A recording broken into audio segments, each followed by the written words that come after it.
গল্পের সুর চ্যানেলে আমি রোমানা নূপুর এখন আপনাদের পড়ে শোনাব গজেন্দ্র কুমার মিত্রের লেখা একটি গল্প, বিধাতার কৌতুক। একে তো সেই বেলা ৩টে থেকে স্টেশনে বসে আছি।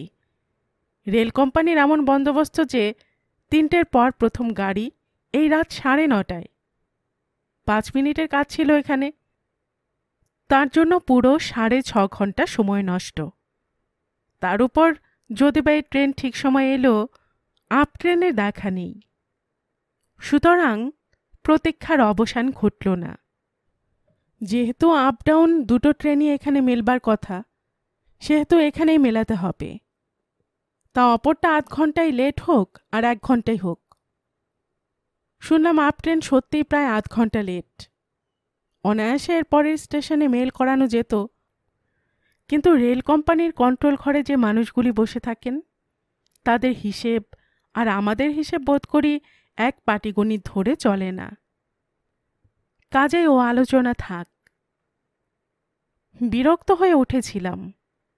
শীতের রাত, ৫টা না বাজতে বাজতে সন্ধ্যা নেমেছে।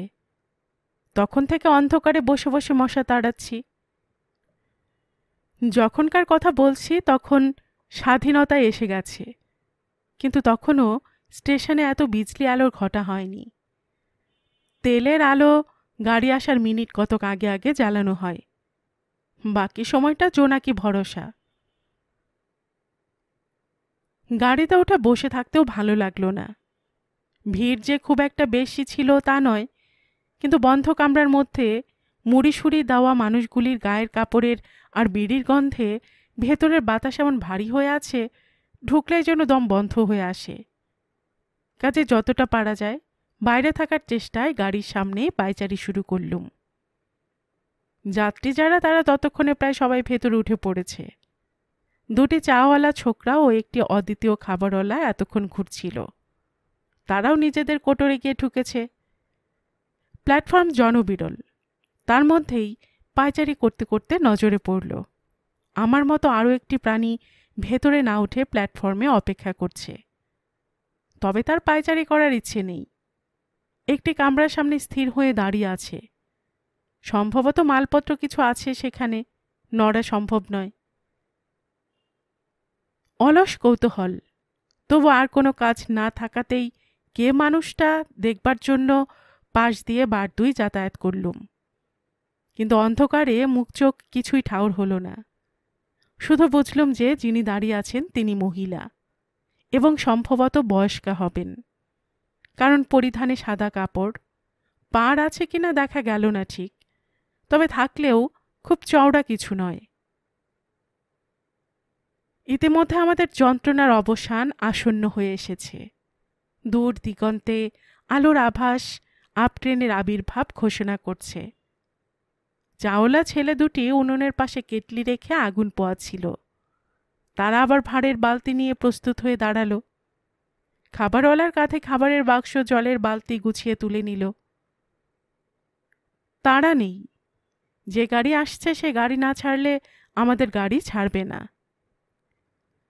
অলসভাবে দাঁড়িয়ে দেখছি দূরের আলোর বিন্দুটি ক্রমশ কেমন করে বড় হতে হতে কাছে ছুটে আসছে। গাড়ি দেখা যাচ্ছে না, শুধুই চোখ ধাঁধানো একটা আলো। আরও কাছে আসতে আর চেয়ে থাকা গেল না। চোখটা বাঁচাতেই ফিরে দাঁড়ালুম, আর সঙ্গে সঙ্গে চোখে পড়ল সেই উজ্জ্বল আলো মহিলাটির মুখে এসে পড়েছে। দাঁড়িয়ে আছেন আমাদের রানী বৌদি। একই সঙ্গে দুজনে দুজনকে চিনতে পারলুম। রানী বৌদি বোধহয় আগেই দেখেছেন, তবু আলো আধারিতে একেবারে নিশ্চিত হতে পারেননি। আমার মুখ দিয়ে রানী বৌদি বেরিয়ে যাবার সঙ্গে সঙ্গেই তিনিও বলে উঠলেন, সুব্রত, আপনি এখানে কোথায় এসেছিলেন? প্রায় রুদ্ধশ্বাস প্রশ্ন করি। আর কোনো প্রশ্ন খুঁজে না পেয়েই, অথবা কোনটা করা উচিত বুঝতে না পেরে। সহস্র প্রশ্ন করা চলত, অসংখ্য প্রশ্ন গলার কাছে ঠেলাঠেলি করছে বলেই বোধহয় কোনোটা করতে পারলুম না। তিনি কিন্তু খুব সহজভাবে নিলেন কথাটা, নিতান্ত সহজভাবেই জবাব দিলেন, আমি এখানের মেয়ে স্কুলে চাকরি করি। তুমি? আশ্চর্য, আমিও এখানের ছেলেদের স্কুলে একটু কাজে এসেছিলুম। ইতিমধ্যেও গাড়ি এসে দাঁড়িয়েছে। প্রায় সঙ্গে সঙ্গেই ঘণ্টাও পড়ে গেছে ছাড়ার। এবারে গাড়ি ছাড়বে। বললুম, যাই এখন, গাড়ি বোধহয় ছাড়বে এবার। আপনি থাকেন কোথায়, মানে কোথায় যাচ্ছেন? আমি থাকি 2টো স্টেশন পরে। গাড়ি নেই বলে প্রতিদিনই এত রাত হয় প্রায়। তাই এখানে একটা কোচিং ক্লাস সেরে যাই, সেখান থেকে যাতায়াত করি। তা তুমি কোথায় যাবে? এখানে ওঠো না। মেয়ে কামরা বটে, তবে কেউ নেই আজ। আমার একটু ভয় ভয় করছিল। তুমি উঠলে তো ভালোই হয়। তুমি নিশ্চয় কলকাতা ফিরবে? না, আজ কাটোয়া নামব। তা চলুন, এখানে ওঠা যাক। উঠে সামনাসামনি বসলুম। গাড়িও ছাড়ল। কিন্তু তখনই কেউ কোনো কথা বলতে পারলুম না। দীর্ঘকাল পরে দেখা। এতকাল কোনো খবরই রাখি না কেউ কারো। শেষ যে দেখা 12 বছর আগে। তার স্মৃতিটা আদৌ রুচিকর বা আলোচনাযোগ্য নয়। রানী বৌদি আমার এক দূর সম্পর্কের মাসতুতো ভাইয়ের স্ত্রী। সম্পর্কটা খুবই দূরের। আর দেখাশুনোও এত অল্প দিনের যে কোনো স্মৃতিই কোনো পক্ষের মনে থাকার কথা নয়। তবু যে মনে আছে তার কারণ ওই বিশ্রী ঘটনাটা। আমার দাদাটি পাড়া গাঁয়ের ছেলে। লেখাপড়ার বালাই বিশেষ ছিল না তার। তেমনি পুরুষ মানুষের যে চরিত্র ঠিক রাখতে হয় এমন কোনো কুসংস্কার ছিল না। বেশ কিছু জমি জমা ছিল ওদের। সচ্ছল সংসার, সুখেই দিন কাটত।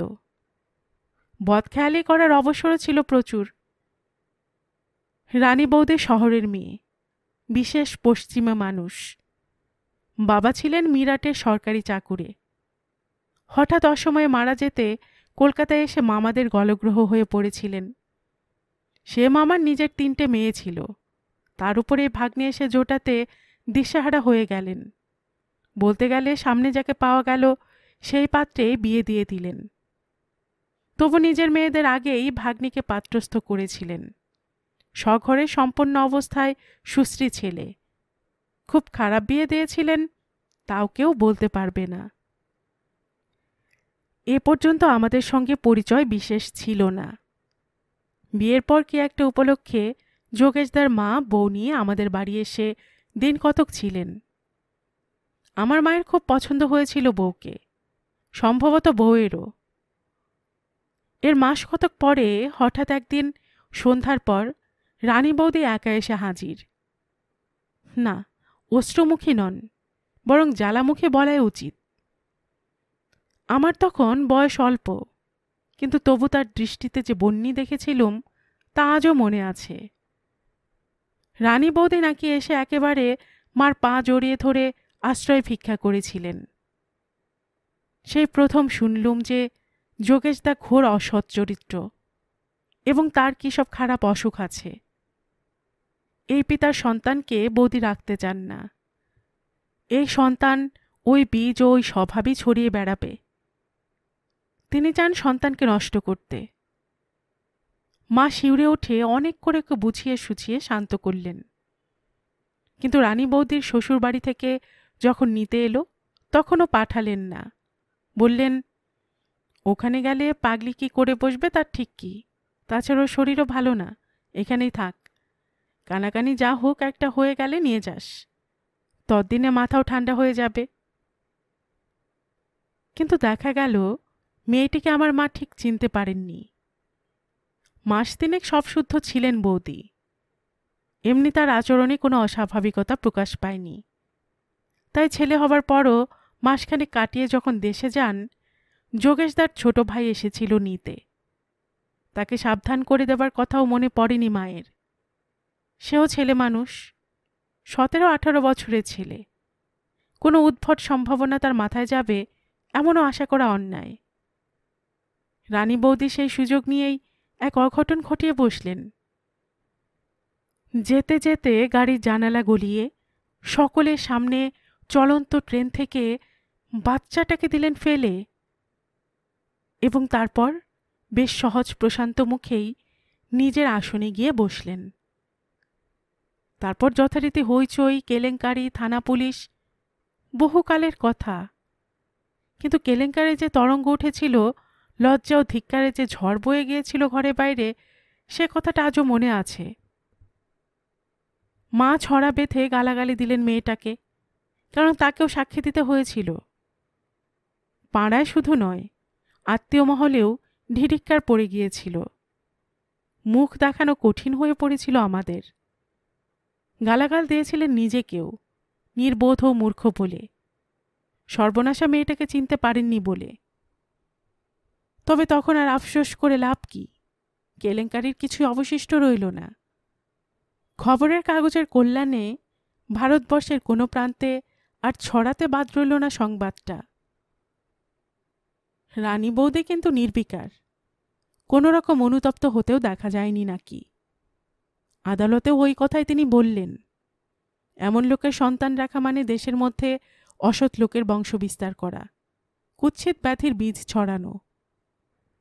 এ যুক্তিতে আইন এড়ানো যায় না, এড়াতে পারলেনও না। শেষ পর্যন্ত জেলেই যেতে হলো বৌদিকে। তবে হাকিম ওর তেজস্বিতা, সত্য ও স্পষ্টবাদিতায় মুগ্ধ হয়ে যতটা সম্ভব লঘু করে দিলেন দণ্ড।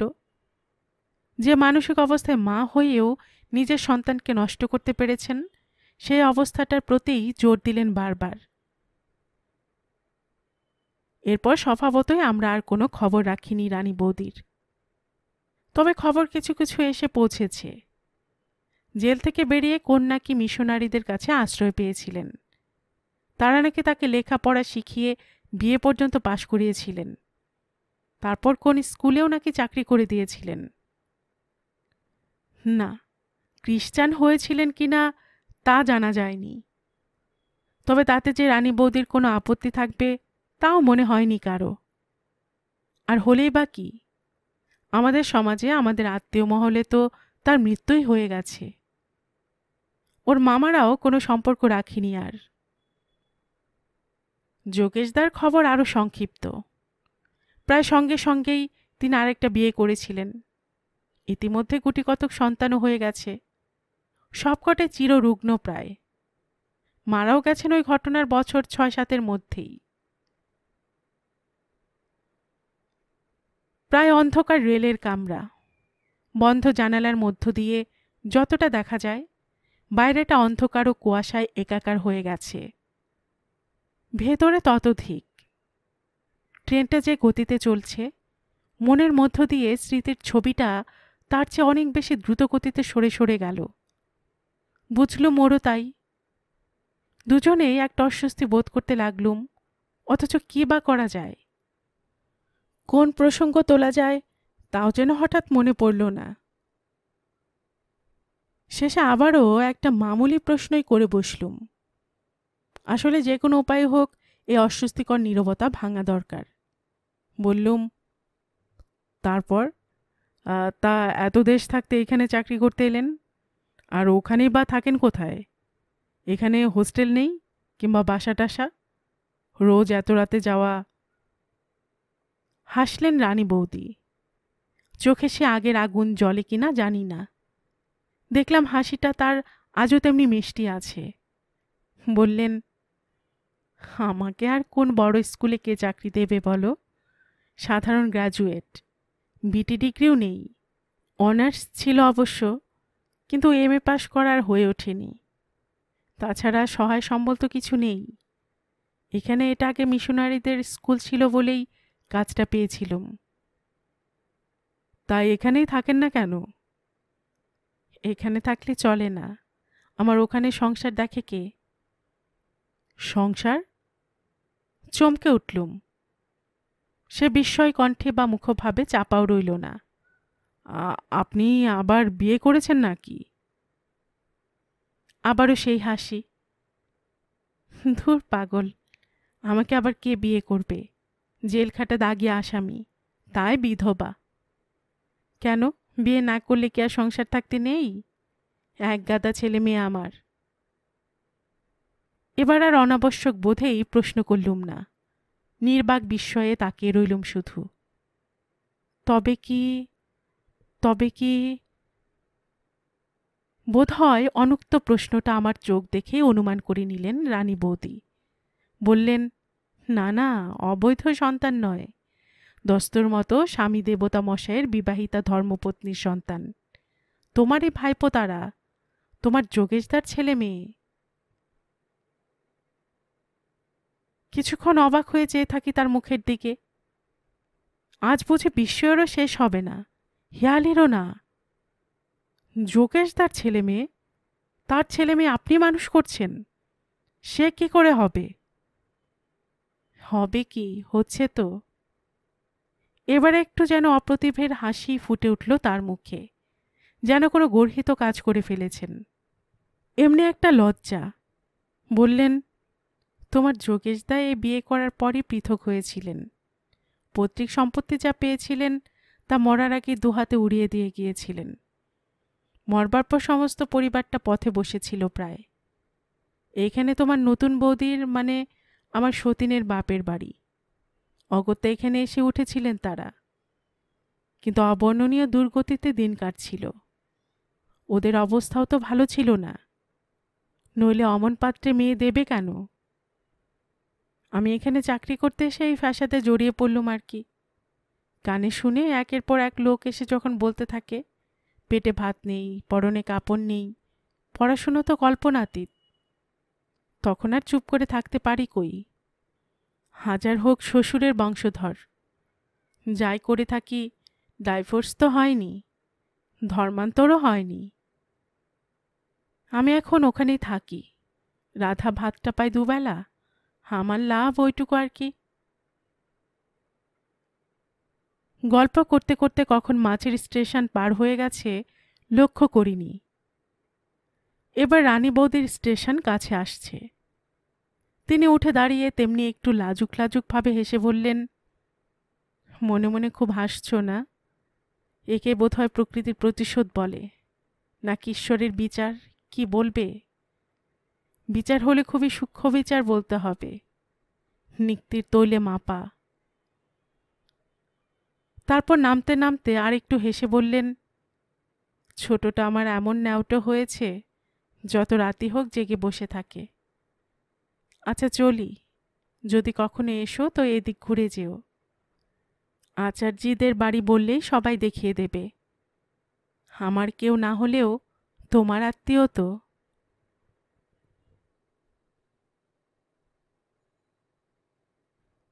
গল্পের সুর চ্যানেলে এতক্ষণ আপনারা শুনছিলেন গজেন্দ্র কুমার মিত্রের লেখে একটি গল্প, বিধাতার কৌতুক।